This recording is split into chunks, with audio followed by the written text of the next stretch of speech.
Welcome to X-Men 97, Episode 6 of Cyclops is Waiting for Me, an X-Men animated recap podcast. I'm Rod. I just whisked through Hollywood traffic in record time, so I'm proud to be here with 4 seconds to spare. And I'm JC. I'm very proud of Rod for that. And because it is a Storm-centric episode, I wanted to make sure Rod was the host on this one. But before we get into all that, I want to introduce our guest, Chris Riley. Hello, everybody. I am Chris Riley, the co-host of X Reads an X-Men Experience podcast, as well as the co-founder of the Uncanny Experience, an immersive X-Men fan convention. And we're going to get a little bit more into that in just a few moments. We got some rigmarole to get through. So, Rod? Cyclops is Waiting for Me is our weekly podcast series where we go back and watch every single X-Men animated episode we can find. This podcast started with the original 1992 X-Men the animated series, building up to this moment, the release of X-Men 97, for me specifically, this episode. Some quick reminders. We're a recap show about an episode that aired less than 1 week ago. There are going to be spoilers. If you don't want it spoiled for you, pause the podcast, watch the episode, come back. We are not sponsored or affiliated with Marvel, Marvel Animation, Disney, or Disney Plus, or even Hulu in any way. And don't forget to follow us on social media at Cyclops IWFM Pod on Instagram, TikTok, Threads, X, and Facebook. And of course, make sure to follow us on all your favorite podcast services. But before we get into the episode, like I was alluding to, Chris, tell us about the Uncanny Experience. Well, the Uncanny Experience is an immersive X-Men fan convention that takes place in Minneapolis, Minnesota. This year, it's the weekend of September 28th and 29th. And what we do is we take over the Minneapolis Club, which looks just like Xavier's Institute, and we transform it into the Mutant School. So when you're walking through the doors, you get to live out your mutant fantasies. There's a cosplay contest, a vendor hall. We have celebrity guests, the stars and creators of the X-Men universe. We have specialized classes that are taught by industry experts in mutant history, and a lot of the classes are taught by our cosplay guests. So it's like when you go to a class, it's like you're getting taught by Storm herself. You're getting taught by Cyclops. This is our second year, our sophomore year. There's a lot of great memories and experiences that people can get when coming to this event. And I know not everybody has been announced for this year, but who have been some of the people that have come in the past and been a part of this? Well, last year we had Lenore Zahn, the voice of Rogue in X-Men the Animated Series, as well as Cal Dodd, the voice of Wolverine, Daniel Cudmore, who played Colossus in the X-Men live-action films, legendary comic book writer Chris Claremont. And this year, we have Allison Seeley Smith, the voice of Storm. We have George Buza, the voice of Beast from X-Men, the Animated Series in X-Men 97. And Chris Claremont's returning. We also have Gail Simone, who is the new writer on the Uncanny X-Men, the first female writer in the 700-issue history of Uncanny X-Men. So it's pretty monumental.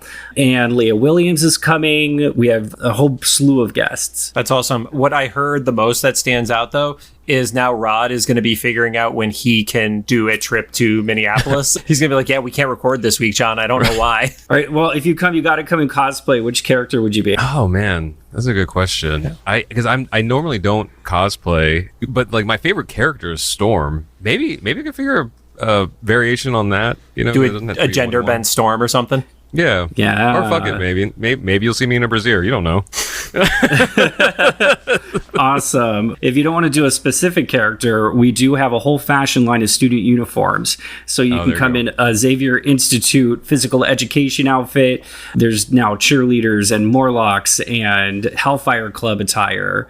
So there's something for everybody. I feel like in the real mutant world, I would end up being like a Morlock. Like I wouldn't be able to go to the private institute to learn my abilities. Like you just find me in the sewer and be like, okay, he's there. If you haven't noticed from any of our episodes, Chris, Rod is a little bit self-deprecating. So, to be honest. Well, that's awesome. Love to hear that you're doing that, and glad to hear the first event was such a success that you were able to bring it back and do it again, especially like in a year where we've seen a decrease in sometimes the number of people who are going to cons and participating in them. It's awesome to see a new one start to pop up. And I know you guys are calling it an experience and not a convention, so I know it is a little bit different, but it's great to see that this immersive scenario is going that well for y'all.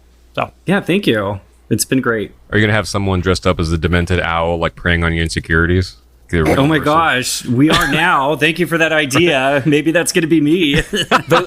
Those are what we call teenage girls. I was going to suggest some of the trolls from some of these Facebook groups, but either way. Anyway, now onto the show. Today we're going to be talking about season 1, episode 6, titled Life Death Part 2. It aired on April 17th, 2024, and currently sits at an 8.1 star rating on IMDb. And this was interesting because nothing was going to live up to Remember It, right? No, I think Remember It is lightning in a bottle, and this was still a really, really good episode, but I don't envy having to do the episode that followed Remember It. Luckily, they started it completely differently, so there was not even a comparison. Right. So they opened the episode with the previously on being Storm, or Allison Seeley Smith, of course, or I guess, well, that was more of a Storm voice than Adversary voice. And there's the recap essentially, and feel free to add on to anything I might miss here, was essentially everything that happened in Genosha in the last episode, reminding us of the Phoenix stuff, and then goes into the intro. Did I miss anything on that? Well, they did the Adversary reveal. Right. They showed the bite, and then it ended with the whole is this death in the previously on. That's right. So, they recapped the Life Death Part 1. Okay. And almost as much time as they gave to the original Life Death. Yeah, isn't that interesting? Chris, I don't know if you heard when we watched Life Death Part 1, we were like, oh, maybe they split this with Motendo because the Life Death story was so long that they had to split off 15 minutes. The whole Life Death story could have happened in one half-an-hour block. I'm glad they didn't, though. I mean, it was better to have the suspense between. Right. I mean, as far as the overall format of inserting life, death, and having it cut back and forth between the other storyline, which we'll get into with Professor X, I did not like it. I thought it took me out of the world.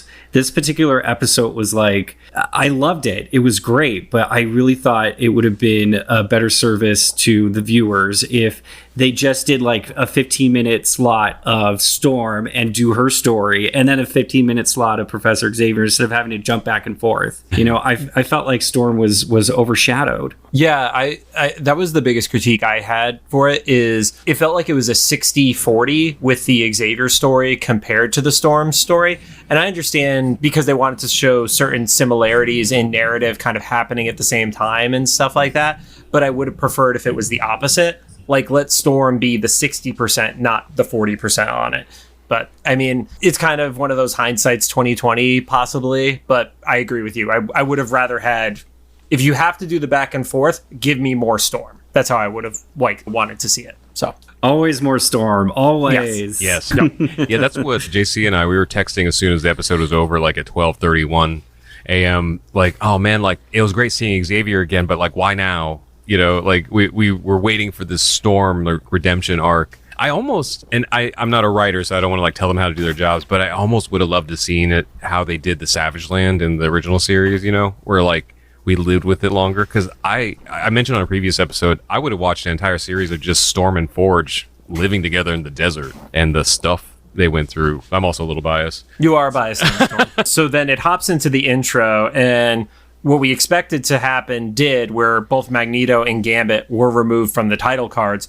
But then we got the surprise title card, which I was not expecting, and still to this moment doesn't make sense for the full context of the episode, with Nightcrawler being officially in the title right now. So, and he just replaced Gambit because he was running next to Rogue in that group shot. Oh yeah, in the group running shot. Yeah. We also don't have Roberto with a title card either, and I'm assuming that's because technically he's not fully a member of the team yet. He hasn't gotten his code name or anything like that. But I was just a little bit shocked to have Nightcrawler just being oh, he's a team member right now. It's okay. We find out next episode Sunspot has left because he saw everything that happened there his first week. It's I'm out. The whole Magneto and Gambit thing being gone made me so sad, but the Nightcrawler thing made me so happy. I was so conflicted. Oh, there's so many emotions that run through our minds when we see these opening credits, right, guys? No. And then there was a new reveal that happened in there that made me start to question all the theories and stuff. Chris, you're obviously an expert with all things that come across for X-Men. What were your thoughts on the shot of Nimrod standing in Master Mold, which was a brand new shot that wasn't referenced in any previous episode that existed in that title sequence? Are we allowed to say curse words? Oh, we swear all the fucking time. Oh my fucking lord, shit's gonna go down. That's all I thought when I saw. I'm all oh, it's Nimrod. Shit's gonna go down. Right. And that also kind of lends itself to some of the theories that have been going around since the Bastion picture was shown in Life Death Part 1, because Bastion is a combination of Nimrod and Master Mold. So if that's an illusion, it's like, if you know, you know, and most people aren't going to get that. But those of us who've lived in the comics our entire lives, we're like, oh, like to your point, shit is going to go down. And this is not even like a comic thing because I'm not very knowledgeable in the actual comics, but I mentioned to JC at Scum and Villainy. By the way, everybody listening, all three of us watched this episode again at Scum and Villainy with the bar full of drunk nerds. Shout out to you, Chris, along with Kevin Winston from Digital LA, for putting on those watch parties for us to attend and meet some of the voice stars. So it's a lot of fun to do those. The voice actors love viewing the show with the fans. They get to hear the excitement, the screams, the shock and awe from the energy of the crowd, and they keep coming back week after week. And there's a lot of time when you're in Scum and Villainy and you're actually next to other voice actors that you don't even know it because they're in the audience too. They're not in the Q&A, but they're there to support and have fun, and also also crew members. So, if you're there at Scum and Villainy, be sure to, mosey around and talk to people and say hello, because you never know who you're going to meet and see there. Oh, yeah. We were chatting with David, who's the voice actor who has done like Mojo as Gladiator in this episode, and Banshee and Leech. And I think he has the most roles of anybody in the series. Like, it's incredible how much he's done. He was awesome. You guys are in for a treat, because next Wednesday we have Isaac, who plays Bishop, coming in. We got to interview Isaac. He was actually on our first episode of our offshoot Xavier Files show. So that'll be great to get to meet him. So this comes out on a Monday. So literally 2 days later is when Isaac will be there at Scum. So that's great. And if you don't live in LA and you just can't make it out there, usually Sunspot is live streaming. Yes. The thing. So if you want to catch it, just follow Guy on Instagram. Yeah, Guy's Instagram is going during the Q&A usually. So what I was going to say was, I mentioned to JC last night while we were watching this, without knowing too much about the actual comics and stuff, I feel like they've shown Apocalypse and the Phoenix stuff in the intro so many times now that has to be like a heavy hint of what is happening in the background of all this stuff that obviously we're going to talk about today. And also one like minor note, the intro to the song changed this week again. There's a little, I like how there's the visual changes, but there's like these little like audio nods that they're playing around with. And also, we'll talk about when it gets there, but Storm has a score now officially. It's amazing. I adore the Newton brothers, the composers for X-Men 97. I think I just read an article that said they wrote 8 different opening credit sequences. Yeah, and it sounded like there were eight different ones that we didn't hear, right? I don't know, they're doing a great job with everything. It's, as I've mentioned before, I'm biased. I would love to see Ron back on the show. But the Newton brothers are definitely holding their own with just all the variety of score they're giving everybody. I want to give some love to Ron too. You guys' Cyclops is Waiting for Me theme song is so cool. Like, I listened to it like 3 times because I was rocking out to it, like when I was listening to the last episode. So, kudos to Ron and his amazing talent, and what an amazing theme song you have for this pod. Yeah, me and Ron actually wrote that together. It was fun. I was like having an out-of-body experience when we'd been friends for a little while, but then we actually like wrote something together. I was like, it's so cool. He sends back notes. He's like, sounds great, Ron. I'm like, what? But then he made it. You could ask JC. He heard the original like demos and then what Ron did to it. And, like, there's a reason Ron Wasserman is who Ron Wasserman is. I mean, it was great to begin with. Like, don't pretend that you didn't do something awesome. His punch-ups were fantastic, but you and him together working on that was fantastic. So yeah, and we've worked on some more stuff since then. Hopefully we'll see the light of day if some executives would ever like the green light gonna subtweet some people out here. Let's manifest that. And then the only other thing of note from the intro was we did have a little bit of the One Man's Worth flashback where you showed Nimrod getting shot up by Bishop along with the alternate present day Wolverine and Storm. And then we did see the flashback to the debut of Lilandra, where she had the weird bug-eyed helmet on when she was psychically connecting with Xavier. And I never understood that helmet because, like, the whole thing with the Shi'ar is they're all, like, descended from birds. But it's like, it looks like a praying mantis's head. So I don't know if that means that after they, copulate the marriage that she's going to eat him. So, Oh, my. I mean, it's not far from what happened, or almost happened. Yeah, so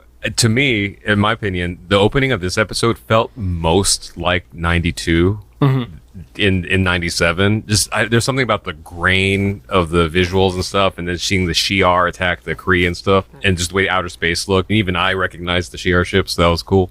We're out in outer space, and we zoom in, and we see that Deathbird is attacking the Kree, and I was surprised to have recognized Ronan the Destroyer. It took a while. Accuser.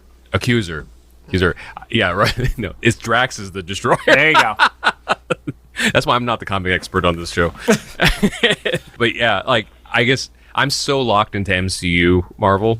I'm like, he has the same hammer as Ronan. That is Ronan. Okay. When they showed Ronan, I love that they went with the classic green color scheme too, because like, you know, when I started reading comics, like the MCU wasn't even a dream for most of us. So I love that they still kept the classic art style and character design and stuff like that. Real quick, I just got to point out, there are tons of people dying in that opening salvo. Like, they're just blowing up ships and people are exploding and they're just going for it with this. Like, they are appreciating the TV 14 age rating, is what I'll say. And then we get the reveal along with Deathbird is the Imperial Guard.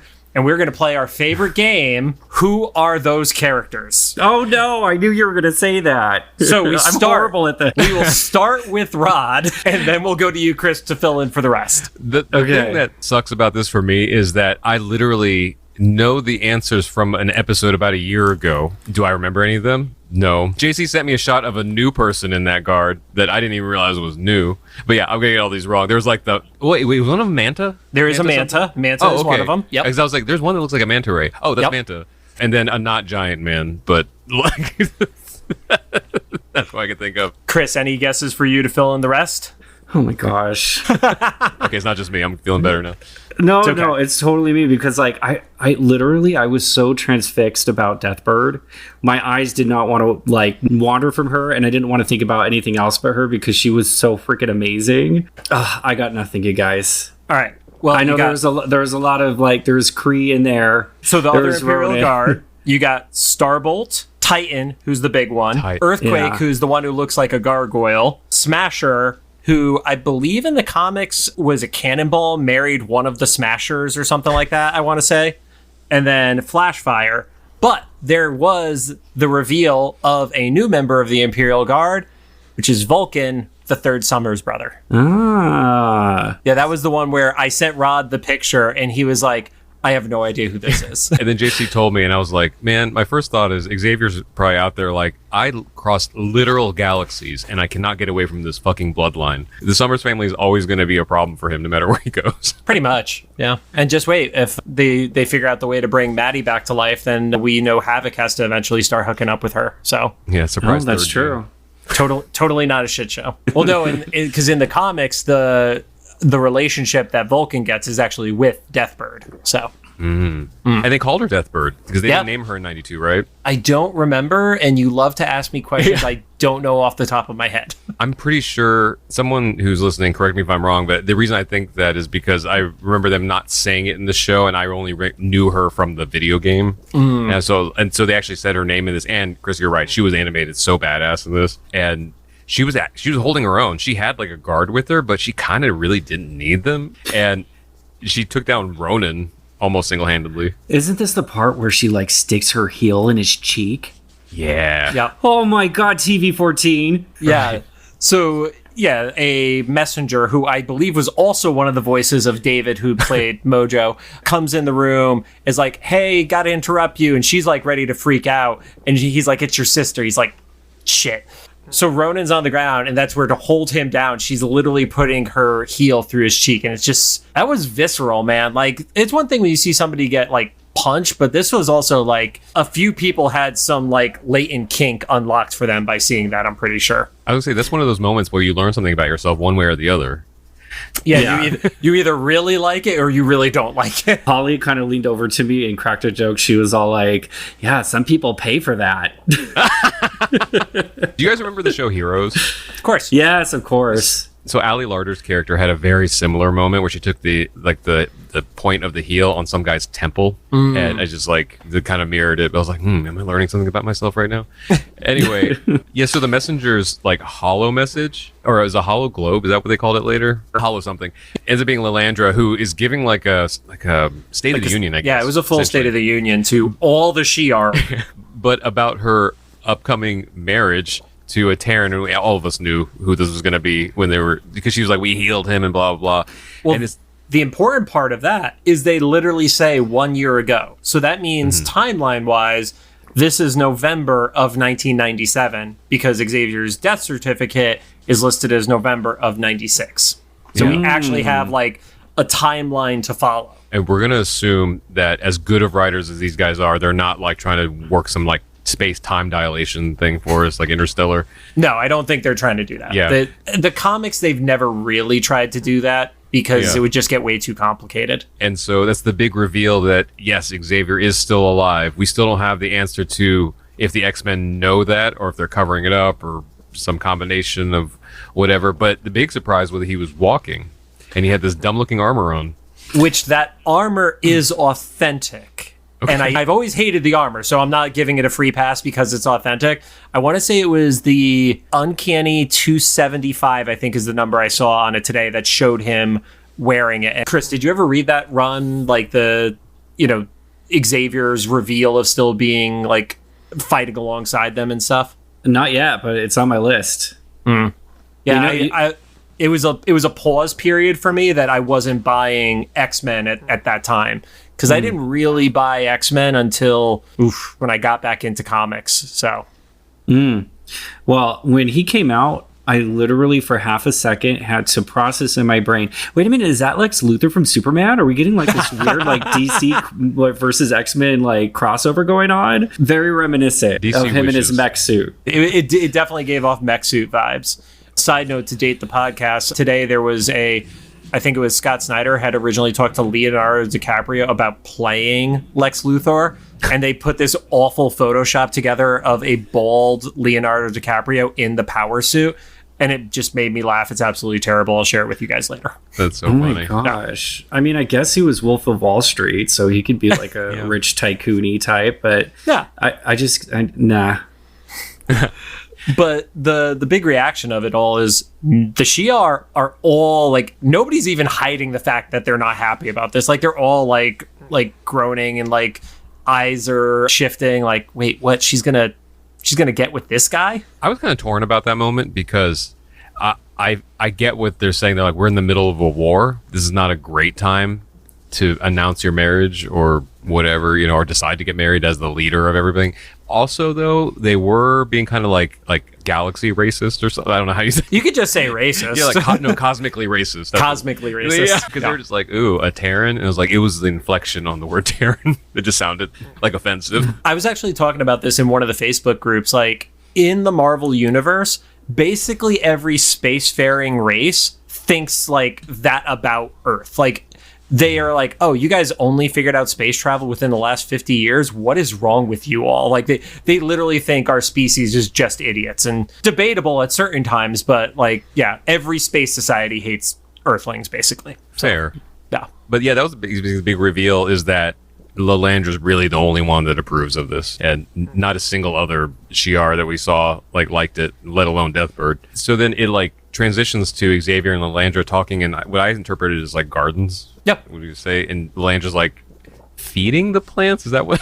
Yeah, they were feeding the plants. Yeah. Happening. But the thing that stood out right at the front of that is you start to see these other species, and it looks like it's very much like a caste system where these are the servants. And it's basically like anytime you see these horse-headed creatures or people, they are in some sort of tending to the gardens or mining and stuff like that. And I thought that was interesting. They're just they're not even hiding the fact that the Shi'ar are colonizers. They're just diving deep into that. Kind of reminded me of High Evolutionary, story stuff, right? With the creatures and things. There was a little bit of debate going on as to what race that was in particular. A few people were saying it was the Carbonites, which are Beta Ray Bill's race, but they tend to only be orange and don't have full horse features. There was another one, I want to say it was New Rockstars, who said the Chameleons, which I can't say I've read before, but the reference image looked a lot closer than Beta Ray Bill's grouping. And my takeaway from this conversation, and I loved it, like how savage Lilandra was, because basically Xavier's talking about how he misses his X-Men, and he kind of asked Lilandra to go back to Earth with him. It was kind of like a little bit back and forth, and Lilandra's like, families are black holes. Yeah, she points at an actual black hole. Yeah, and it's like you're gonna get sucked right back into that drama, especially with them X-Men, because those X-Men are nothing but drama. I love that part of it too, because it wasn't just like, oh, all families are drama. Your family especially is drama. I was waiting for Xavier to clap back and be like, well, isn't that the pot calling the kettle black there? How did we meet in the first place? It was your brother, right? Yeah. Well, this whole conversation kind of weirded me out a little bit, just because, like, I'm not used to seeing Professor Xavier flirt. He was very... Well, horny, flirtatious, sexually on the prowl. I'm just like, oh no, you're Professor X. Like, that was kind of like, I don't remember him doing that in the animated series. He wasn't getting up all over Myra, was he? No, you only saw like young Xavier, but it was always like really, really quick. It was like flashbacks and like maybe quick moments, but you didn't ever listen to a full conversation of when he was flirting with somebody in the original. Also with Amelia, who was his nurse that then came to the Institute and stuff, and before she became an acolyte, all good stuff like that. He's really bad at relationships. I just want to point that out. Like, he's not Wolverine bad, but he's pretty bad at relationships. Yeah, because he ended up having like a lab full of his exes work together, right? In the Phalanx episode? Yeah. Yeah. So we saw the aftermath of his flirting, when we never actually got to see it until now. I actually mentioned to JC last night as Scum and Villainy. I think part of it is we're seeing literal new angles of him. Because in the 92 series, we never saw like the head cocked to the side trying to like whisper into Lilandra's ear angle. We're like, ooh, I've never even seen that animation before. So does Professor X have game? I would say he does. If you are pulling a literal like head of an empire, you have to have game. Or she's just so emotionally broken that she doesn't know what game is. One of the two. He can't seem to close. I think that's the one common thing. But they have this interesting conversation also about playing roles. And so what Lilandra said that, sorry, my cat Lucy is deciding to conquer this chair. Okay. Speaking of playing roles. Please leave that in the edit, Rob. Yep. I don't know where she's going because there's nothing over here to go to. Just a ghost probably. She's seeing somebody haunting me. Lilandra does say, though, that maybe he should message them and make sure to invite them to the wedding. So I thought that was interesting because like she knows they bring the drama, but she's also like, you should still like let them be here for probably one of your biggest moments of your life, I don't know if it's just me. I don't trust Lilandra anymore. This is very like, I don't know what the word is. It's borderline like abusive or gaslighty, because she's trying to control everything.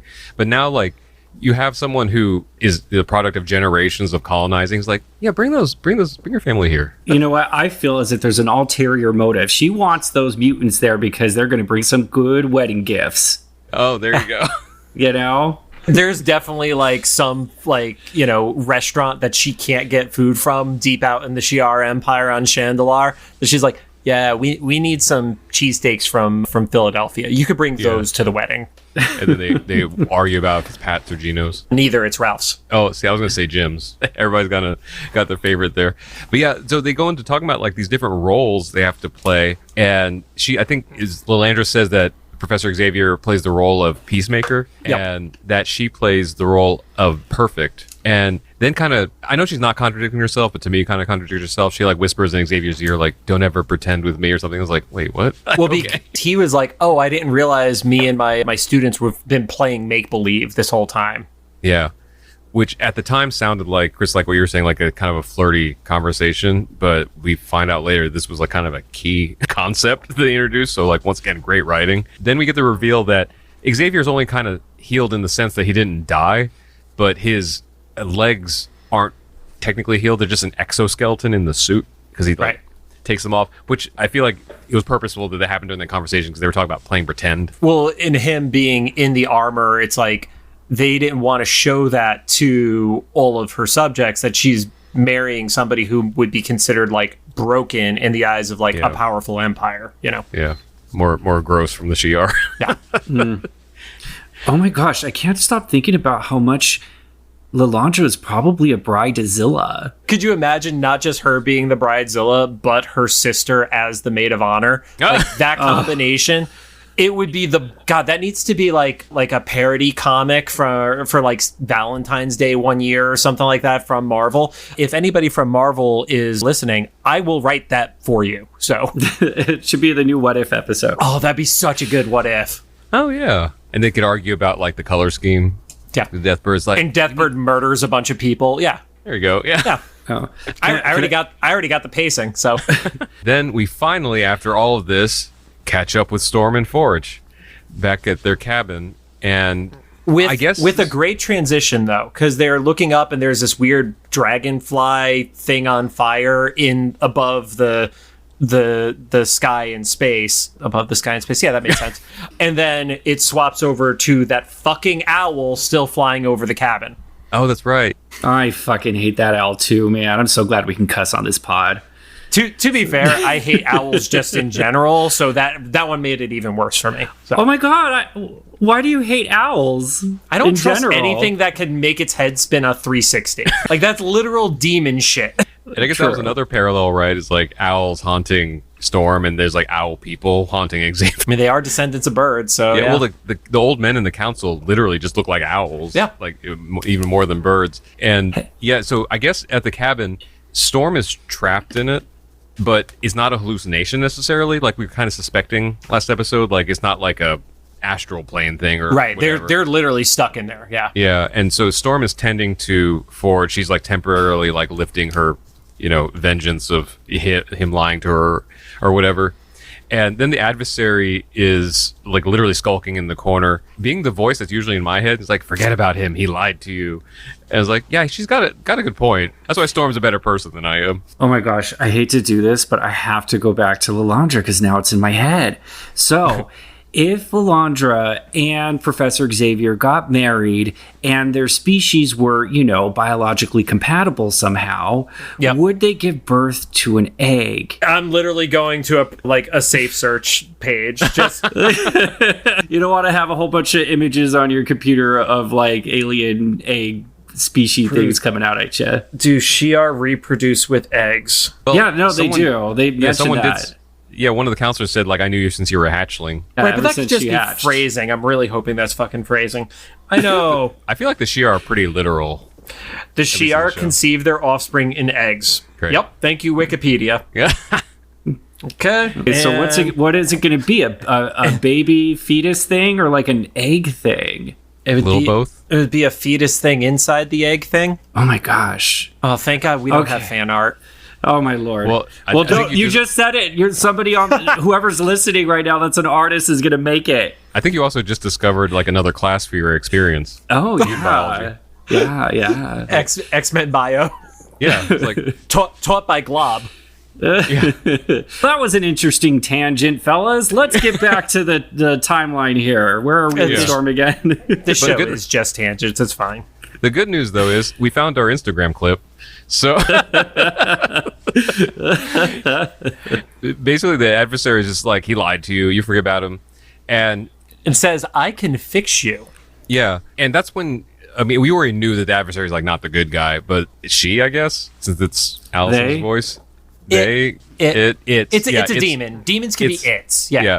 Its voice, it's basically saying anything it needs to like coerce Storm into like self-loathing even more.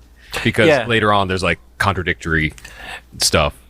It very much has a Mephisto tone to it, and crystal clear, I am not saying this is Mephisto. This is not fucking WandaVision, where that's the theory every week. But the tone of trying to get Storm to agree very much felt like some of the better written Mephisto stories that I've read in the past. And I mentioned this to JC last night. Like, we said that Lenore should win awards for the end of Remember It. Like, Allison should be at least up for something for this. She had a whole scene with herself, literally. As Forge is just moaning in the corner and not providing any value. Yeah. He's dying and everything. What Yeah. pain. But then the adversary takes Storm out on this, like, psychedelic journey, like, through, like, I don't know, hallucination desert, and then traps her in a coffin, which is horrifying, even if you're not claustrophobic. And we're reminded she is. Like a flying coffin at that? Yeah, it was a Yeah. flying coffin, and then the adversary's face is like popping through the roof, which I'm not even going to ask the question of have you ever been in a coffin, because I'm hoping the answer is no. But like, there's no space in those things when they're closed to begin with. And this face is like, first it's a demon version of Storm, just like yelling at her, belittling her, like just everything. And then it starts transforming into all the other versions of the X-Men too. It's terrifying. And I just cannot... when I'm watching that scene, I'm getting so many flashbacks to when Storm was trapped in the locker on Genosha from the original animated series, and remembering how terrified I was watching that as a kid and getting flashbacks to that in the present and just feeling Storm's claustrophobia in that moment. And the animation was so beautiful and breathtaking and horrific all at the same time. Yeah, it was really, really good at like pulling anxiety out of the viewer, not just saying, oh, she's scared because of this. It was like, oh no, you actually like felt uncomfortable watching it for her. I'm finally putting something together. I showed up to this filming with some YouTubers this morning. They're like, how you feeling? I was like, I have this really weird unexplained anxiety. I haven't thought about it, but now I'm putting it together. Oh, it's X-Men 97. It's the past 2 weeks. Yeah, well, I watched this episode 3 times within 24 hours. So That's true. Explain it. I usually do midnight, Scum, and then watch before the recording today. But because of a few calls that I had this afternoon, I watched it again after getting back from Scum. So I literally was 3 times in 24 hours. Oh my gosh. I'm like you guys. Like I wake up at the first thing I do is watch the episode. I can't do midnight, but I cannot turn on social media because everything is a spoiler. And then I'll do the Scum and Villainy thing. And like, you know, something else will happen. Like last week, we went to a house in Beverly Hills and just with the cast and some of the crew had a private screening of episode 5. And it was just like, I see these episodes so much. I feel like, you know, I don't know. I don't think I'm going to need to do a rewatch for a long time because it's ingrained in my memory now, except for the names of those damn characters in the beginning. The Imperial. To be fair, I had to look up half of their names. So, yeah, but that is just, I love asking Rod if he recognizes any of the characters. That's my favorite. The only time I've ever surprised JC is when I knew Tusk. But that was only because of action figures. Yeah, of every obscure character that he could have known, he knew Tusk because it had a little guy that stood on Tusk's back. And I was like, okay. Back to the Adversary, though. I did love how it wasn't that Storm was scared of death. It was that Storm was scared of living. Yeah. And I haven't read the original LifeDeath. It's actually like pretty hard to find unless you're going to go onto like some illegal download site to snag it. But I don't know if that was Charlie who wrote that or if that was from the original series with the interactions that were there. But it was like, oh, that's a totally different way of looking at this character. It's like, now that you say it, I don't think Storm is scared of dying. It's like, oh, it's what do I have to go through as I'm living? That's the shit that's going to hit the hardest. So yeah, and the Adversary, like that's why it said, so that's why you rush to play dead. And then Storm had a line that I think flew under the radar for most people, but I have to believe just knowing who, like, the people involved in writing this show were cognizant of what they were doing. The Storm kind of like said under her breath, like, I was so tired. And that's just something that happens like with a lot of marginalized groups, is that JC's heard me joke about this a lot, and it's only a half joke. AAPI excellence is great, but let's also like support AAPI mediocrity, because like being excellent all the time is fucking exhausting. We have like several Hangover movies, but a bunch of white guys. But like, why does like the Asian superhero have to be like the best thing in the last century or whatever? Can we just make a bunch of shitty stuff too? So like, to Storm's point, she's like, I've had to be like the model mutant like ever since, you know, it was like gone public or whatever. And like, it's just tiring. Like, it's just, that was part of why she kind of like said to Jean, like, I kind of daydream about being normal sometimes, because they don't have to be like the example or like the defender of this title and stuff. And it's not to justify it, but it's just like that feeling, you know? Yeah, I was actually chatting with a writer in LA yesterday. I don't want to say his name just in case he doesn't want this phrasing out there, but he was like, yeah, I'm just tired, man. And like, we kind of talked about it. He's a member of the LGBTQ community, and he's just like, the shit that's going on, it just starts to wear you down. It was a very heavy response for how are you doing to kind of scenario. Like, I was just saying hi, man. Yeah. And then Storm falls through the floor. Yeah. Through the ceiling. Man, that was like Wile E. Coyote smacking against the rock, man. And there's a lot of those moments here where it's like more whimsical, even in serious moments. Yeah. And then we get this surprise that Forge knows Doctor Strange magic. Like, Yeah, what was up with that? I just was like taken aback. I'm like, whoa, is that a Darkhold or Darkholm or oh my gosh, what's the name of that book? Darkhold. Darkhold. Is it a Darkhold? So it's not a Darkhold. It is the imagery, though, absolutely felt similar to what we've seen in Doctor Strange and Kamar-Taj and everything like that.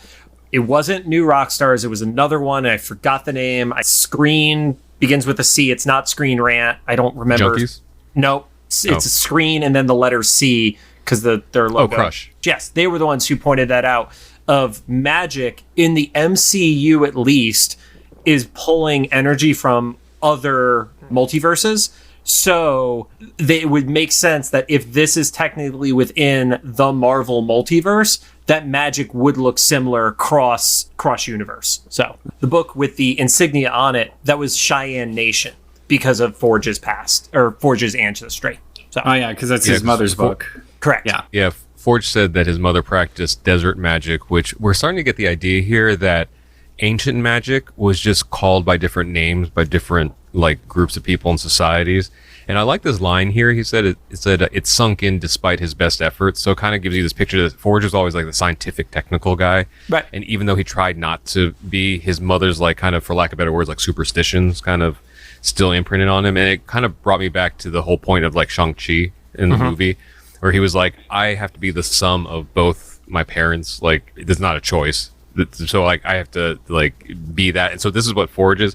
And it's also kind of giving me some hope that we were joking before, like, is Forge's superpower is that he's just like really smart. So it's like more than that now. He might actually have like a mutant or like ancestral like tap into this ancient magic or something. I guess we'll see Right. what happens. I forgot what story I've read, but it basically, the paraphrase of it is magic is just science, just looked at from a different perspective.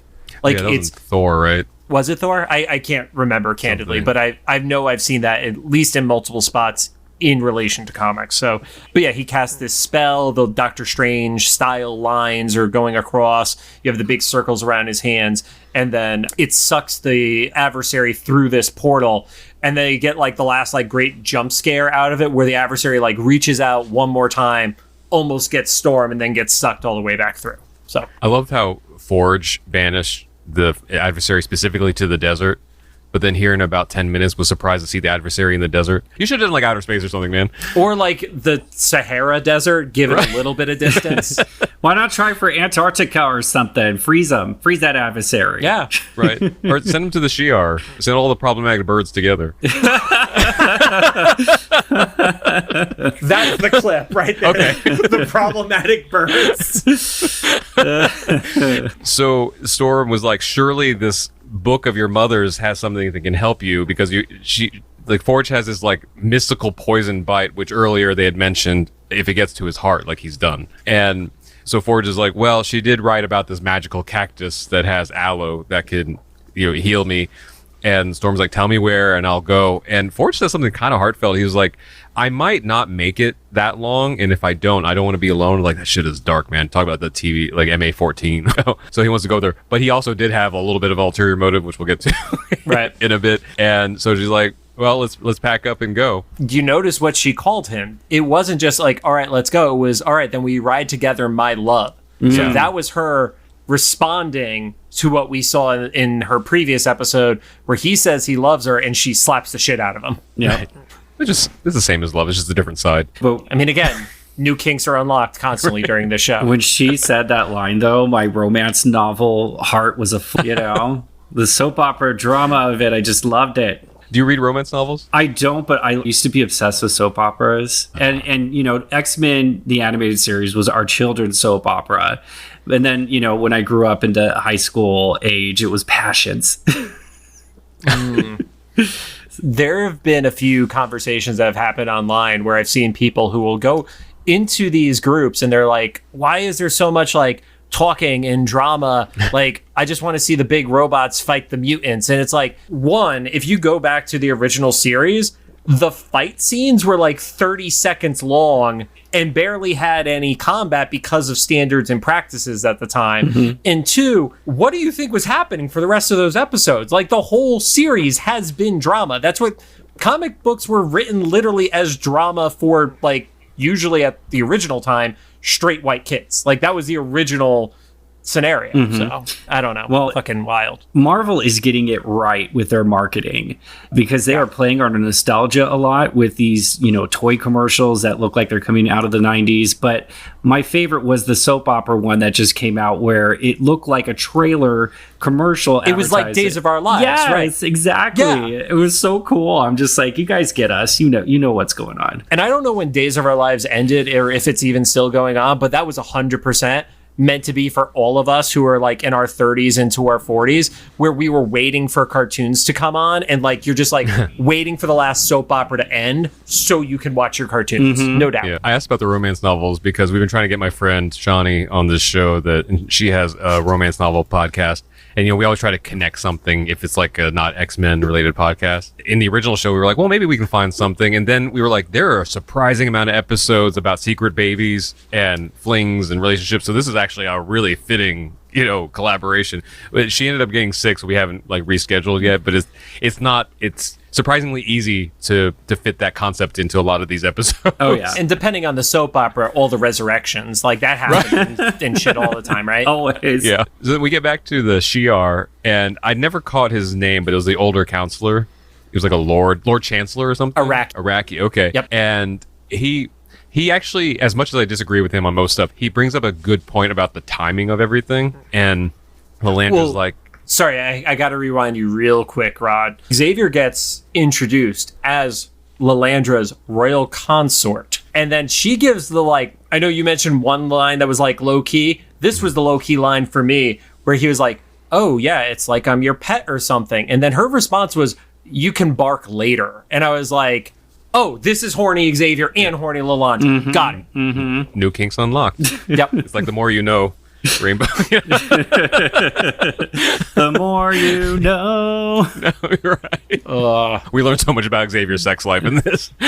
In one episode. Right. He brings up a good point about timing, and then Deathbird marches in, speaking of timing, and it is presumably after conquering Rona and stuff, and it's like, look at this, and kind of says a bunch of stuff that is like really offensively coded. I mean, literally, born on the wrong side of the stars. There's no doubt in my mind that is the wrong side of the tracks. Like, that is a 1-to-1 correlation between those phrases. And she's like, Lalandra, you're really going to get with a peasant here? And then Xavier said the phrase, like, all right, well, thanks for saying the quiet part out loud. Wasn't that weird to hear from him? It was, but I also could see this version of Xavier, like, he finally is getting a little bit of bite too. Like we've kind of talked about, Chris, and I would love your perspective on it. It's not that he was like milquetoast, but he was very clearly like the good guy and wasn't like hitting some of those shades of gray like we see in the comics or other versions of Xavier. He was very like pure and didn't have a bite to what he was doing. But like, what's your experience with Xavier and like jumping into those shades of gray and such? I mean, in the animated series, he just seemed like the white knight, the pure, archetype of a fatherly figure, a role model. And then it's when I started reading the comic books and really getting into the actual like issues. And you see a lot of this in the Krakoa era, where it's very evident in the Krakoa era that, there's a shadow side to Xavier.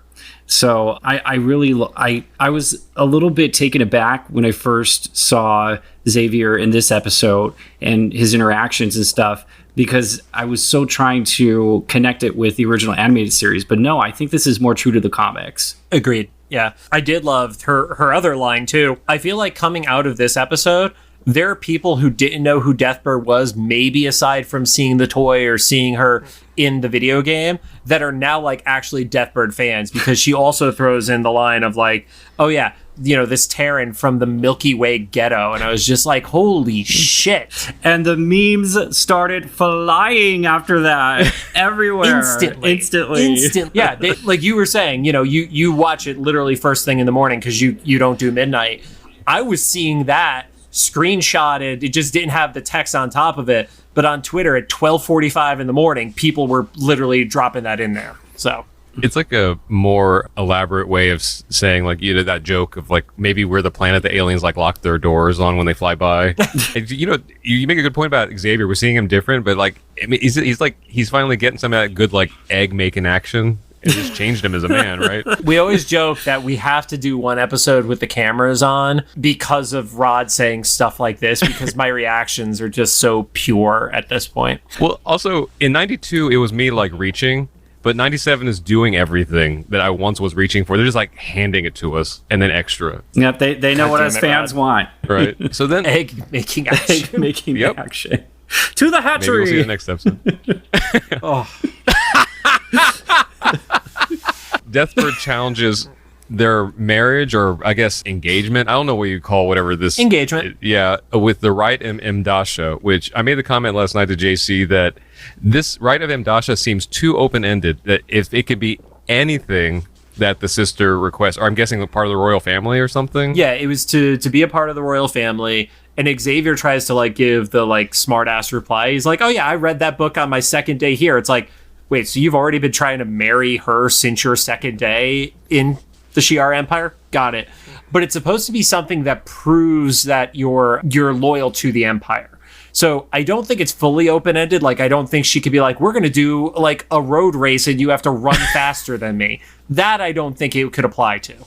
Yeah, it's just there was no like council about it. Like there, you know, like nobody had to like weigh in, but it seemed like everyone else agreed anyway. But yeah, so she says like, and my challenge is that you have to erase all your memories of Earth, your X-Men, you know, and then Lilandra's like, well, you know, he's like one of the best like telepaths in the galaxy or whatever, so that's not going to be easy. And then Deathbird's like, you didn't let me finish. You have to do it. And it's like, oh god, okay, it's family, man. I really want to write this what if episode now. There you go. Look at the bachelorette party. Oh god, I just go into like some fuckboy planet and stuff. Yeah. Disney will never accept this pitch, but god, I want it to happen. Thank you for the inspiration, Chris. Well, you know, if there was other challenges besides this pretty much metaphorical death, because, you know, if he loses his memories, he loses himself, you know. Right, that's like he loses his whole personality of what brought him. Exactly. So, I mean, it's pretty much like a death, and that would prove his loyalty to just being Shi'ar. But what other evil thing would she do to do this challenge, do you think? I think a road race. Oh, yeah, it's a road race on Rainbow Road for Mario Kart. She would just be that much of a bitch of like, you have to run faster than me, which we've also already seen. She's an amazing athlete, like how fast she's moving and zipping around. But she would be like, and you can't use your suit. Like, she would actually pull that shit. I guarantee it. Like, the most petty sister shit possible. If this were a simpler show, I think that they would have done like her saying he had to kill one of his X-Men or something. That would have been the proof. But this is kind of, like you said, essentially that, but with himself. It's basically like cosmic severance, right? Like, you just become a completely different person. But then it like segues over to like the horniest statue I think we've seen in X-Men so far. It's the two gods of the Shi'ar that have united. Shara and Kithris. Yeah, and yep. Xavier is like contemplating, or we're going to say he's contemplating. We established he's horny, so he's in front of this statue. And then Gladiator joins him and explains the art of the statue. And there's like, Xavier points out this like contradiction of like, I thought the Shi'ar didn't believe in art. It's like, yeah, but sometimes it's symbolic. He's like, yes, like art. Like art is. I think he references like Rudyard Kipling in a conversation. Which I did a little bit of digging on that one, because the perspective was essentially Gladiator saying how colonizing is just a part of what they do and it brings people together all as one. And Kipling like is most well known for The Jungle Book. That was Kipling's major thing. But also wrote, it was called A White Man's Burden. And what that was about, the British and Imperials needing to be the ones who had the responsibility to colonize the world. And that's why Xavier actually isn't saying that Kipling is like brilliant or a genius or anything like that, because he was falling into those colonizing traps too. And then in summary, my takeaway from this like conversation was Xavier doesn't want to break up with Magneto. And like in my head, I don't know if you've heard the memes with the audio of like do and my friend Steve. Like, it just felt like this whole thing's about marrying Lilandra, but he's like, but Magneto. Yeah. There is a lot of subtext in the writing of X-Men 97 that, so it would go over some people's heads. Like in episode 5, Rogue is telling the story of how she lost her virginity, but they don't exactly come out and say that in those words. There's a lot of subtext there. And, with this line, pay attention to this Magneto line, because, throughout the season, I have a strong feeling there's going to be a lot of bisexual subtext with these characters. Yeah, just the phrasing of it too. It was like, I wish to remember him. Mm-hmm. Like that is something that you have feelings as you're saying it. I'm not necessarily saying it's romantic feelings or anything like that, but it is also like there is a love that is there that isn't just like, oh yeah, this is my good friend. I don't want to forget about him. I wish to remember him versus I don't want to forget about him are different things. Yeah. And also choosing that as opposed to what we normally hear about X-Men. Like, he didn't, like we hear about him not wanting to forget the X-Men. That makes sense because he raised these kids. But yeah, this man that at the very least trauma bonded over, right? Like they were together. But yeah, it was an interesting moment. So Lilandra arrives at the tail end of this conversation and is like, even acknowledging that Deathbird is going too far with the ask. And, she also gives the argument of why he should do it. Why not start anew? Everything you did on Earth, they didn't care and they literally tried to kill you. And Deathbird wants Lilandra to forfeit her throne. So Xavier's like, yeah, you saved my life. You gave me a new home. You've shown me devotion beyond compare. And now it's time for me to give that back to you. So we're led to believe that he's down at this point.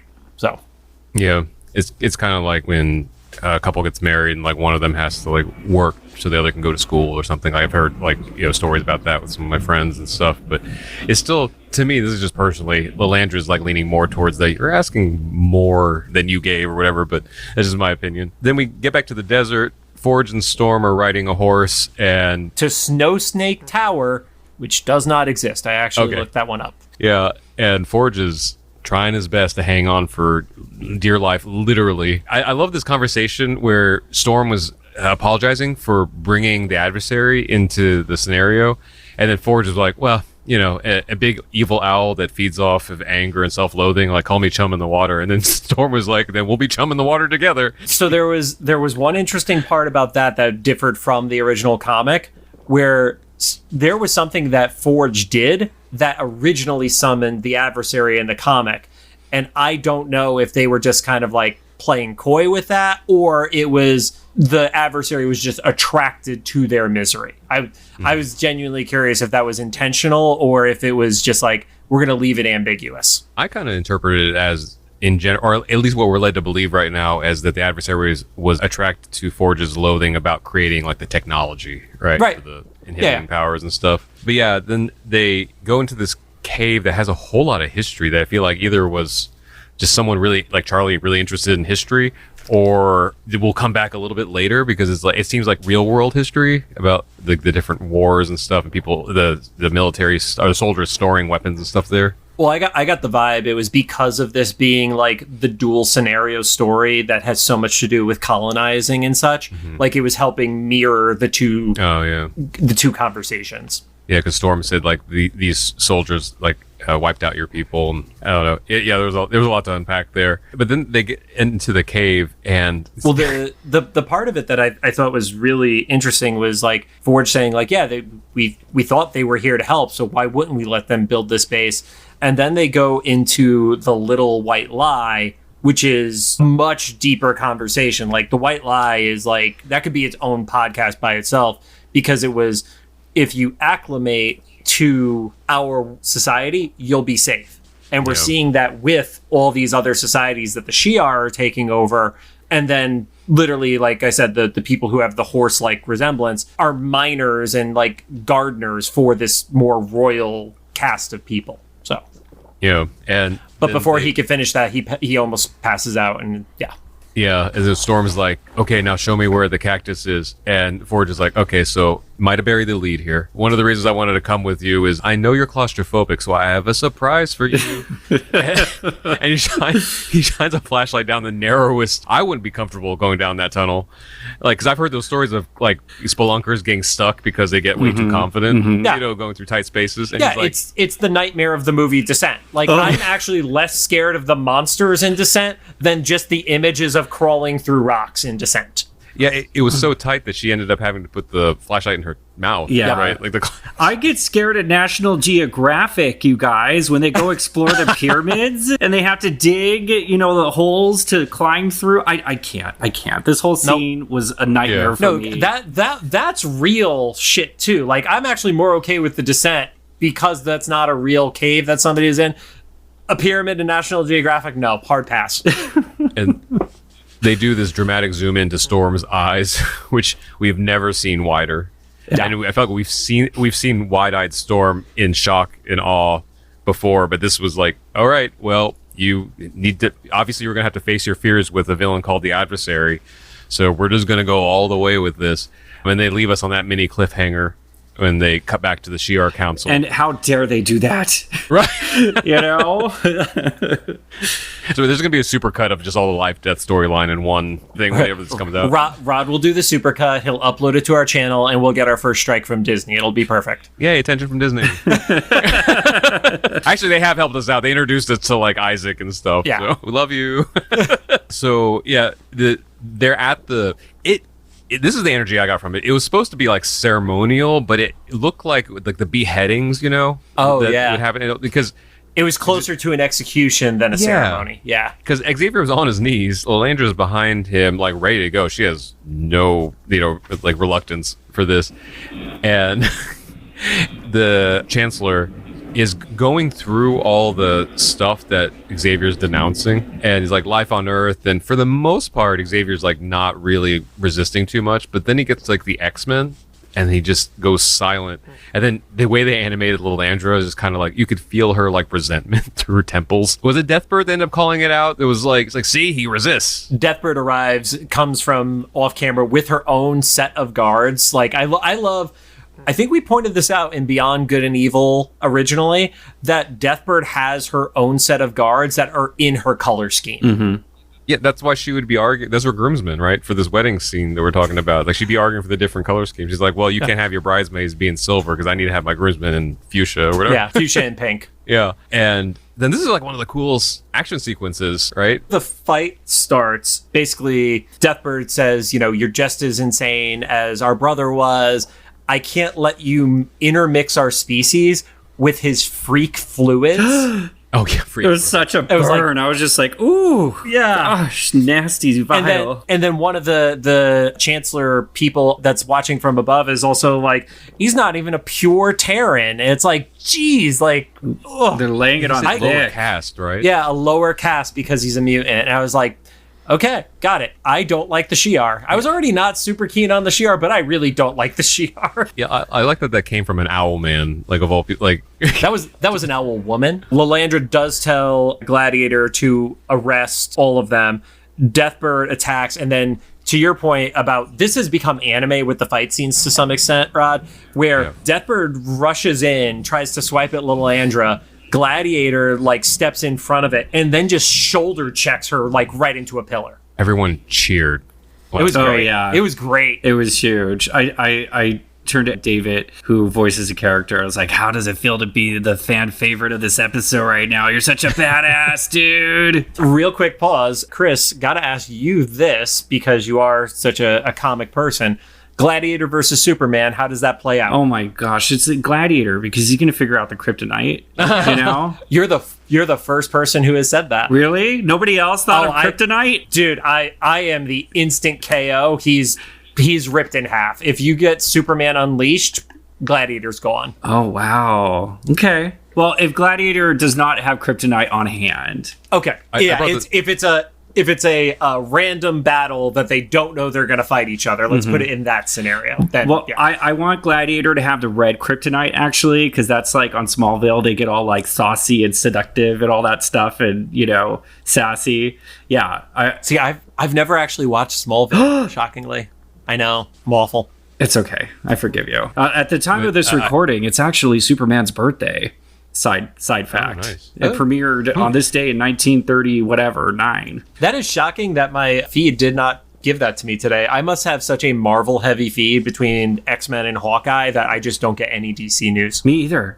No, it's for real. It's all Marvel. I mean, like, all of a sudden, everything is Marvel for me. Even Coca-Cola right now. They don't have a Hawkeye can, and I'm pissed at them for that. It's a personal insult to me.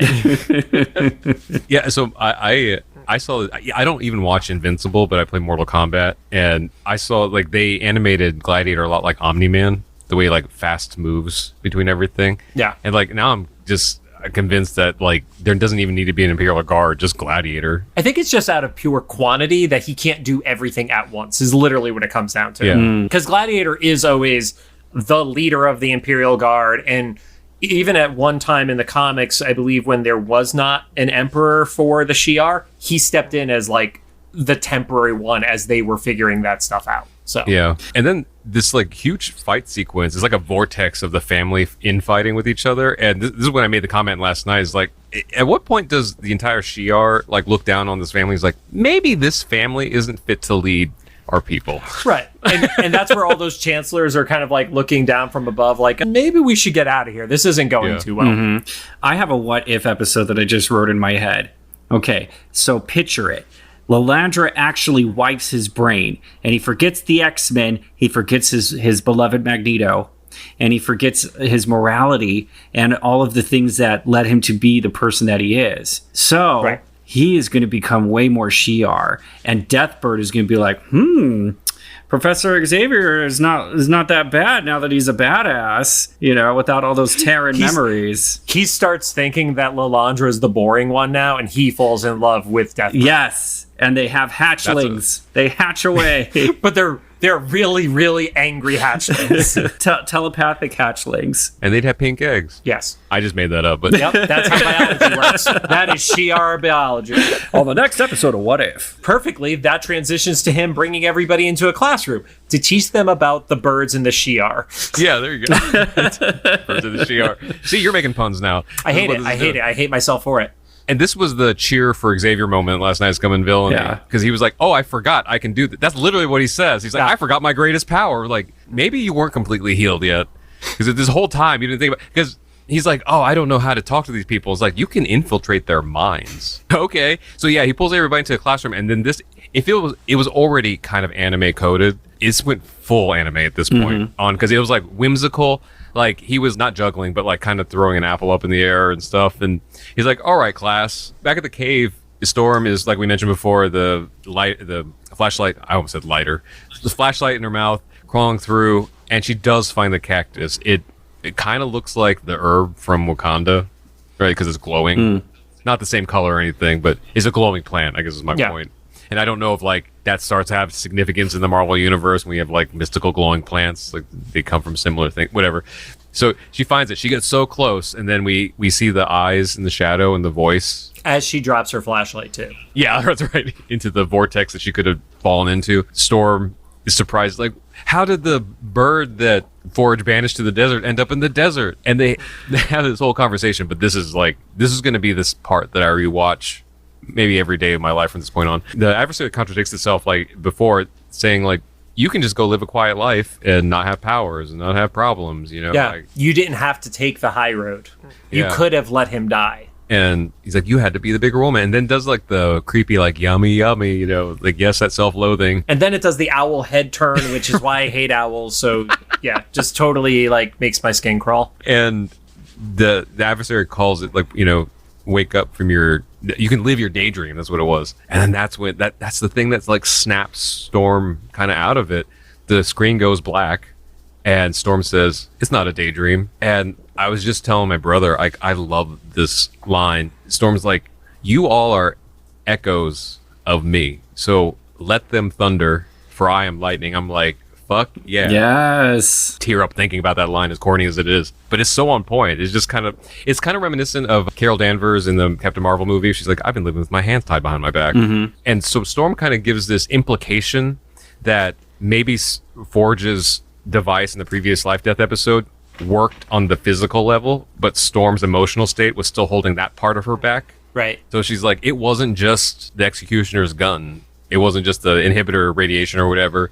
It's like, it was me because I believed the lie. And there's the reference back to the little white lie. And so then the screen comes back from black and she's starting to push the rocks away. And this is this, I don't even know how to describe the sequence. The electricity starts building up. They cut the outside. You see like a literal storm brewing in the desert and stuff. And you see it. Then, you even see it from space. I love. Yeah, they showed like the satellite. That had to be the size of a continent, right? The way they. I interpreted like the equivalent of a full-fledged hurricane. Like it was that big. Yeah. Yeah. And then she emerges from whatever, like a hole in the ozone. The feathers of the adversary are like floating around her at the time right. too. Yeah. Oh yeah, because I forgot to mention. Yeah, when she emerged from the rocks, there was all the electricity and stuff. Prime lightning and then lightning everywhere. I knew what was coming because I had posted on my stories. I think we posted to the Cyclops was waiting for me stories too. Of like there was like a teaser trailer a few episodes ago that showed like Goddess Storm, and I was like, wait, is that going to be a flashback? And when she emerged from that, I was like, oh, this is happening. And like when I watched it at 12:01 here, I was like, my neighbors were probably like, what's going on with this guy? They got your neighbor's deaf. Yeah, no, that's my landlord. So the landlord. my neighbor my neighbor's a musician, so he's used to hearing drums at 7 a.m. But he's like, why is he screaming for some woman coming out of a tornado? So it empowers her, gives her powers back, gives her a new outfit. The headdress starts like forming on her hair, and apparently also gives her hair extensions, which is awesome. She strikes a pose, Yes, in the sky. Then she does like what was the movie, like Spirit, the one about the horse, the animated show. She starts like flying through the desert, like she has her wings back. It's like a really cool moment because it kind of calls back to when she imagined flying while riding on horseback, and now she's next to the horses that are somehow not spooked to a flying person. I just love they've taken the character in an opposite approach when it came to the outfit, because Storm's original outfit is the one that we see her transform into here, which that debuted in Giant Size X-Men #1 in 1975. And then she didn't go to the white outfit until the 90s when she became one of the leaders of the team. And I just have to say, oh my gosh, like I always wanted Storm to have that instant costume change transformation electricity thing happen again. And it only happened once, to my recollection, in the animated series in Night of the Sentinels, the premiere episode, where she was in her mall outfit and then she used her electricity to transform her outfit to the white outfit. I was like, yes, I want more of this Sailor Moon awesomeness. And it never happened again until now. And my dreams, they came true. We get to see it again. And I think it may just be that scenario where, because they use it so sparingly, it felt so much more special too. I have no idea how the power works that it does it, and I will never question it because it made us all so happy. Yeah. Well, my theory is that there's electrons that I don't know. I'm not a scientist, but it's comics. I think it ties back to, in this show at least, they're going to make some allusion to her being tied to old magic as well. Or the science that's unexplained or whatever. I mean, she was literally called the Weather Witch and stuff in her tribe and stuff. So who knows? And in the comics, she went to limbo, and an alternate version of her lived in limbo for many years, and she became an older woman. And through those years, she learned witchcraft and was a practicing witch. So I think there is witch within her. The witch is back, man. So that's another thing I mentioned earlier was this whole sequence. We now know that Storm has a specific score because this happened when she gave him the forecast in the debut episode. It's the same piano music. So once again, shout out to the Newton Brothers. They really nailed it with this one. To me, it almost rivals the Wonder Woman theme in the DC movies. It's so iconic and it makes you feel something. It's the only thing I like from the DC movies. Same. Yeah. Shout out to Tina Gal for playing that iconic electric cello line, and also the guy that wrote it. Yeah. But my notes here for this whole section was just in all caps, like Rod just screams for 10 straight minutes. Both in my house, both at Scum and Villainy, like whatever. So when you're done screaming, you realize they're back at Forge's cabin. She's made this like weird, gross green goo that she's putting on, and they're kind of talking about like, oh, we should go on a vacation and like go to a tropical island. And I'm like, oh no, tropical islands are not good for your people right now. Yeah. I also loved, I think I mentioned this to you last night, that Forge is like, I appreciate the help, but did we have to trek all the way back to the cabin for you to put this cactus on me? This was time sensitive to begin with. So they're just thinking about, basically going on a honeymoon. They're skipping the wedding. They already done did that. Well, for all we know, they done did that. We don't know. Or maybe in the biblical sense they did. Who knows? In the comic, they definitely went for the biblical sense. Yeah, right. Yeah. Are you two into them as a couple? Do you ship them like long term? I ship it. In this reality, I do. The favorite relationship I have, though, is still the One Man Worth episodes and having Storm and Logan as a couple, but it only works in that reality for me. What did I text you during the first Life Death? Was like, are we going to call them Form or like Stores or something? Storage. Storage. So you send me certain stuff that I ignore. That's one of them. Yeah. But yeah, no, I'm here for it, especially because the way they depicted Forge here, and they weren't shy about showing that Forge is very aware that he's an attractive man. He's got the booty shorts on and he's posing and everything. But yeah, they basically want to go on a honeymoon, and especially in this show, we know that and whenever someone has good ideas or good news, that we're literal seconds away from tragedy. So you see in the bedroom that there's a TV there, and then he picks up the remote, and I was having my yelling moment because I predicted this was the way the full episode was going to end, was that Storm was going to get her power back, and then they were going to turn on TV and see the Genosian aftermath, and I was like, fuck, they did. I mean, it was absolutely the right call, but fuck, they did it to us, Yeah. I think the only surprise was they didn't specifically show Storm Gambit or reveal that it was Gambit. I don't think there's a camera that was getting that close to the island, to be honest. Well, no, this show has like weird physics. Like when they were showing the news footage from, was it last episode or a couple episodes back? They were getting angles that like a news crew couldn't get. Oh yeah, the random B-roll of like the X-Men in their kitchen and stuff. Yeah. It made sense because the impression I got was Storm saw and she's like, oh, all my friends are dead. Yeah. Or at the very least, just my people are dying. Yeah. So, but I did think it was interesting that they mention Trish Tilby is the news reporter again on it. They mentioned that the mutants who left their countries to go to Genosha were not being allowed back into their own countries if they were survivors. And then they mentioned it was possibly the opening salvo of the Evolutionary War. And I thought that was a weird choice because the Evolutionary War actually was a thing in the comics in the 80s. And it had all to do with the High Evolutionary. I thought that was an interesting choice because I don't think they're going to go to the High Evolutionary in this one. I think it's the Evolutionary War in the same way that Age of Ultron was not actually Age of Ultron. I think that was just like a Marvel name Easter egg kind of scenario. Interesting. Do any of you play Marvel Snap? I do daily. Oh my gosh, I really like the High Evolutionary card because he gets to like upgrade all the cards and give them powers, the ones that don't have powers, and I really like playing that deck. That's all I wanted to say. Segue tangent.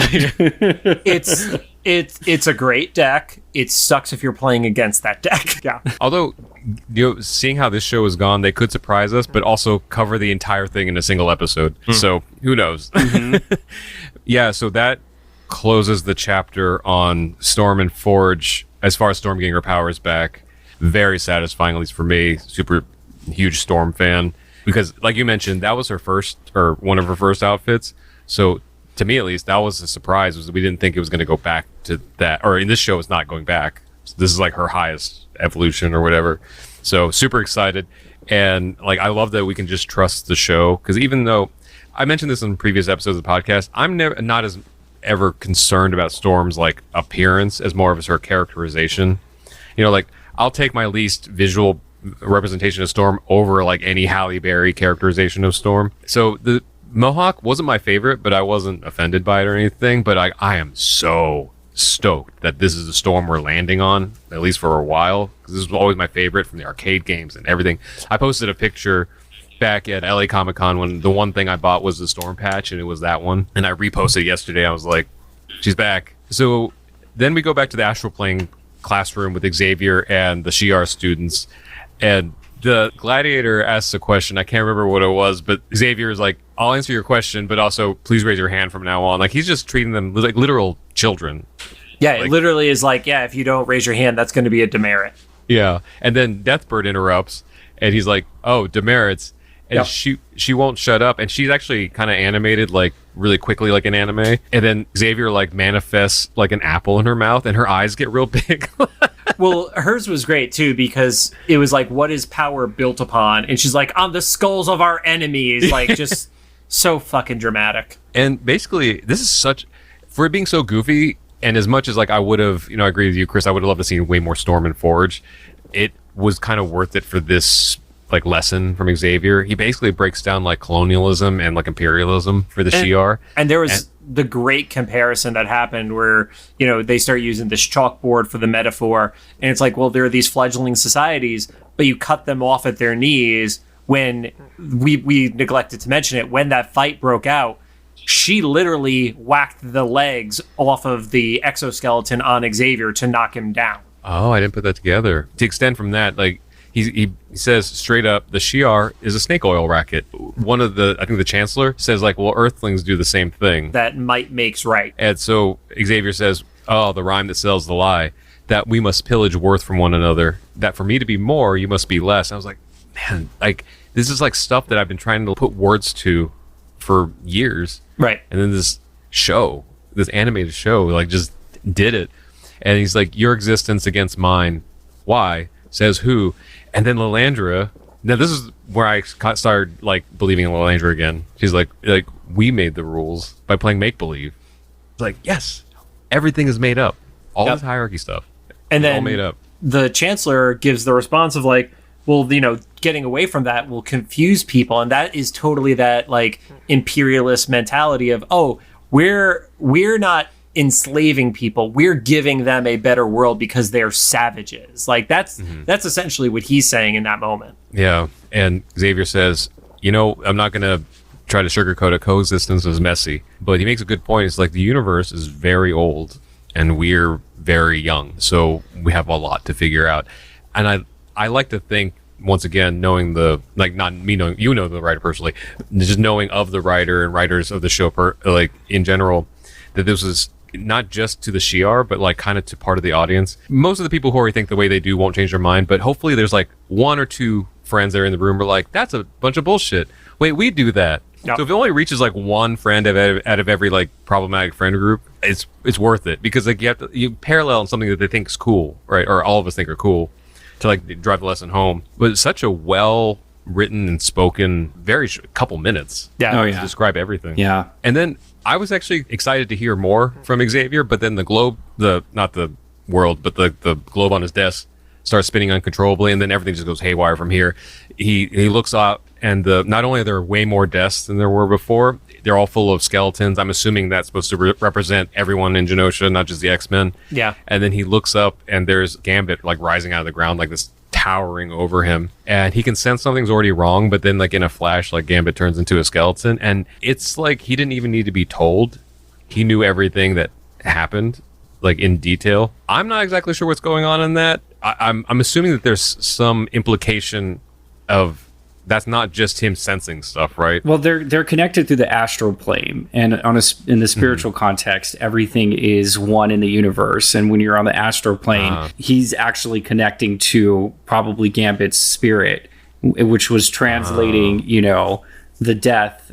In my perception, I think it was actually Gambit coming to him and telling him this story of what happened with this imagery. And I could be wrong, but that's just how I saw it. I think that's a great interpretation. I kind of read it very similar to like Star Wars. Like, this is, like, to your point, the Force and the astral plane are similar from like a perspective. So it was, all those deaths are because all these mutant souls were leaving their bodies at that time. Mm-hmm. Wow, that's kind of tragically beautiful. I never thought about it that way.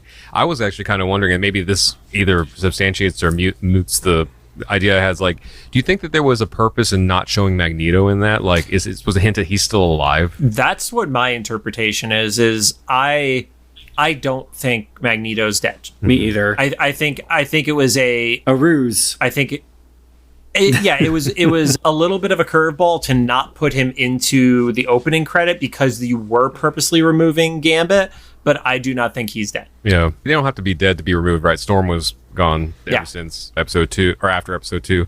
Right, but your vibe after seeing Remember It is like, oh, are they going to put him in the opening credits because we saw them die and then you remove him? It kind of like brings your defenses down on it. Yeah, totally. My theory about this is that if you don't see a dead body in the comic book world, they're not dead. Yeah, and even if you do, they still might not. Yeah, I know, right? Yeah.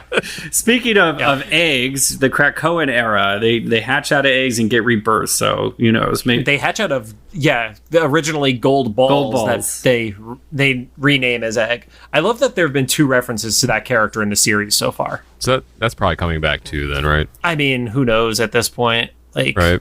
I mean, we don't even have Hope Summers. How do we have the resurrection protocols without Hope? Another fucking Summers. Yeah. And then Xavier, for lack of better words, wakes up from the lesson, but he falls over and he gets blasted in the vision, and like literally that same green blast that was killing all the mutants, like it removes the skin from his face. So yeah. I mentioned this to JC last night. It's like, wouldn't it be great but terrible if Xavier just died at that point? Because they kind of animated him at the beginning like that. He just fell over kind of limp. Like, after all of that, now he's actually gone. But no, he's still talking, and he basically tells Alondra, like, I got to go back right now. And she's like, but we're this close to convincing the council. And he's like, I don't care. None of it matters. Yeah. And she was like, but, like, what about, like, us? And he's like, I don't care anymore. If that breaks up our intergalactic love affair, then so be it. And she's like, well, okay. Star-crossed love affair, because they were particularly quoting Shakespeare in that. That's right. Yeah, star-crossed love affair. So be it. And we didn't see Lilandra's reaction, but I think we can imagine what it was because it cut to black. Yeah. Oh, she's pissed. And then she is so Bridezilla pissed. Yeah. I mean, this is literally like being left at the altar. Yeah. She's like, what? I gave you false pretenses and made you fake everything for my nation, for colonialism, and this is the things I get. And then when it comes back from black, we had like the animated equivalent of like the after credits. We see Boulevard Trask running away. This is an ongoing joke, but I'm kind of serious about this. That he gave someone his DNA to access Master Mold, and like, Chris, I don't know, like, it's not a hair sample, right? Oh my. God damn it. It's a blood sample, Rod. Okay. In this case, it might be blood. We were saying in the original 92 series when Sinister was like, Scott Summers, I'm going to have your DNA. Yeah. And he has like this tube thing. He's like, that's that, right? Nope, and then Wolverine comes in. He's like, smells like DNA. We're like, what would smell like DNA? Oh, stop it! Oh my gosh, I'm starting to having flashbacks to this now. It was DNA the whole time. But as he's running by, Trask is like, oh yeah, just kill me for what happened in Genosha. I thought that was a really weird line because he's running from Sinister. Yeah. So is he saying like he didn't know this was going to happen, so he's just expecting revenge on it kind of scenario? Because I think he would consider Sinister aligned with the mutants more than against the mutants. Yeah, I don't know much more about Sinister outside the show, but even I know that like this isn't Sinister's MO to like wipe out mutants. If anything, he'd want to like put them in something to collect stuff, right? Yeah. Sinister is scary as hell, and in this scene I would be terrified and running away in horror, just like Trask is. Yeah, I think the interesting thing is this Sinister in 92 into 97 is the scary Sinister. He doesn't get into like the weird, pompous, theatrical Sinister. Like, he's a little bit of a theater kid, but he's also like genuinely terrifying. Yeah, I love new Sinister in comic books, though. Animated series terrified the hell out of me with those teeth and everything. It just feels like a different Sinister. Both versions are great, but it's a different Sinister. Yeah, exactly. But I prefer the one that loves a luxurious cape. Yes. Yeah. The one who actually looks forward to the Hellfire Gala even when he's not killing the rest of the mutants. Yes. Mm-hmm. I kind of took this as, because he says that was just a prologue, right? So I kind of took this as like, oh, we're going to get a Voltron of villains, right? It's not just him. Oh, yeah. I mean, there's lots of conversation that are alluding to Sinister is just the pawn in this, and this is Apocalypse. I don't know if I necessarily agree. I see the hints at the beginning of the episode and everything like that, but like this also doesn't feel like something Apocalypse would do to me either. Yeah. Or what's the then? Now this is a new character to me, but the Cassandra Nova theory and stuff. Like, oh, interesting. Yeah, I because in the comics, Cassandra gets Trask's, I want to say it's cousin or nephew or something like that. That's how she gets the DNA to activate the Wild Sentinel. Mm-hmm. Does she get the DNA? She got a blood sample. Yeah, I mean, it's so hard. Like I've been saying, Rod was the first person to ever mention to me the theory that Ms. Marvel was a mutant. And I was like, no, how could that be? And then he was spot the fuck on. And I'm just like, I can't question it. I can't, because I'm so biased from the books that when Rod asks a pure question, he might just be right because he hasn't, he doesn't have 40 years of baggage like I do on these damn characters. So. Yeah, my ignorance is clairvoyant. Yeah. Like, and so far my things, they're not even calls. They were just questions I asked for this specific run of the 97 series. Was like, oh, that lady in DC, she's Mystique, right? Or Cooper's Mystique, right? And also everyone's gonna die, right? And then, well, the Mystique thing hasn't happened, but everybody did die. Everybody did die. Yeah. So that's the episode. The only other notes that I have that we didn't cover yet was just in the crowd shots of the Shi'ar throne room, there is an alien there who looks like a Dabari from the comics. That is actually the race that was in X-Men Dark Phoenix, which we've all hopefully wiped from our memories at this point. But that was the only other thing from all the research and Easter eggs and notes. Wait, was that the alien that had like the 6 eyes? It was the one that looked like it was like green and it had like gills on it, and it was almost like the celery top hair. Oh, okay. Yeah, I'll throw a picture on the Instagram when this goes live so people could see it. But yeah, I was actually like looking through all the Shi'ar and stuff like that, and I was actually shocked there were not more of like cameos and stuff like that, because we just kind of got spoiled in X-Men the animated series because Larry Houston was so good about dropping in like people in backgrounds and stuff like that. So Yeah.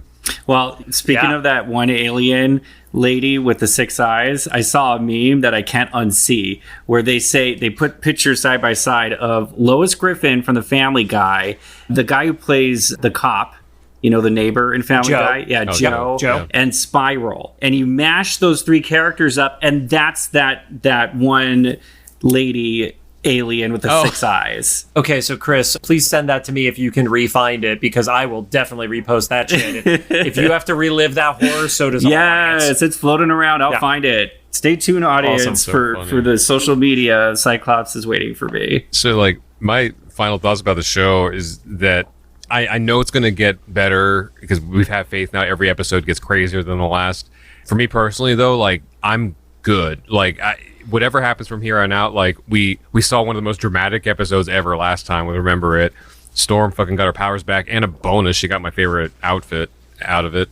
And so, like, now I'm like, whatever happens from here, I'm just gonna be content with. Like, I'm excited to see the show in general, but I'm not like anxious about specific elements. So yeah, this is in my book a great episode. But like, what about last thoughts from you guys? I mean, to your point about how the episodes are, like, it's wild to say this. It is rated an 8.1, and it is the second lowest episode with a 8.1. Like, that is fucking amazing. Like, and I was thinking about it earlier today. I think 92 is special to all of us, and I think some of the episodes suffer from having to be written as a Saturday morning kids cartoon that was helping sell toys. I think we've always known, especially those of us who've spent thousands of dollars on comics throughout the years, of how good these stories can be. And we don't need them to be rated R stories. We just need it to be for the audience that this is written for. And when they took those shackles off of the 92 world and gave us this one, that's why this all still works so well. Because they're not being gratuitous. They're just telling the story the way it should be told. And that's why I think if an 8.1 is your second lowest episode, that's pretty absurd in a good way. For me, my final thoughts is I freaking love it. I feel like, we are in a new renaissance of Marvel and the X-Men, and this is just another episode that proves that. My only negative, I would say, is that I really wish that my nieces and nephew would be able to watch this, because they're, 10, 12, and they're just, the parents at their schools won't allow them to watch this new version of the X-Men because it's too intense. It's too sexy, it's too violent. And, hopefully when they become 14 and of age, they'll be able to dive into this and enjoy it too. But, for me, as a fan that grew up with it in the 90s, this is the storytelling that I want now. This is what we need now. And it's so, the Professor X's speech of just laying it out on the line and telling the audience, like, this is what's up, you guys. That's what's needed for our culture today, to hear these lessons. So I give it an A+. I give every single episode of X-Men 97 an A+, and I am so excited for more. I just hope the season ends on a positive note. And the only reason I say it like that, and I think it will happen, is because when it was originally being written, they had only been approved for one season, as far as I know. And then after they had started the work on season 1 and it was going to animation, that was when they got approved for season 2. I think from a writer's perspective, if you are only guaranteed one season, you try not to do a cliffhanger, because we've seen what happens in X-Men when you end on a cliffhanger on your season that isn't renewed for another one. We haven't watched it yet, but we know that there's a pseudo cliffhanger in Evolution. We haven't watched it yet, but all I hear is about the cliffhanger from Wolverine and the X-Men. So I hope that this, even in the way that the original season wrapped up of 92, like, give us that button, and I think that we'll end on a high note. And, there's already the rumors swirling about, like, consideration of the third season and stuff like that. But, like, I just can't have another Genoshan genocide or massacre at the end of an episode again. Like, I'm not mentally able to do that right now. I'm not going to put it past them. Well, strap in, buddy, because from what I hear, episode 9 and 10 are a doozy. See, I heard it was 8 that's the doozy, but who knows? Maybe they're all that bad. Well, before we go, Chris, one more time, can we tell people where to find you and about the X Experience? Yeah, well, if you want to hear X Reads the Podcast, you can follow us on social media at the letter X, READS podcast. And if you want to check out the Uncanny Experience, the immersive X-Men fan convention where you can meet the stars and creators of the X-Men universe, head on over to www.theuncannyexperience.com. Very cool. Well, thanks for joining us. If you have any thoughts, make sure to drop them in the comments for either the YouTube upload or official Instagram post about this episode. If you like what you heard, we appreciate a rating on the podcast app you're choosing. You can find us on Apple Podcasts, iHeartRadio, Amazon Music, Spotify, YouTube Podcasts, and CastBox. That's still a thing, I think. I haven't gotten an alert that's saying it's off, so. Let's go make some eggs.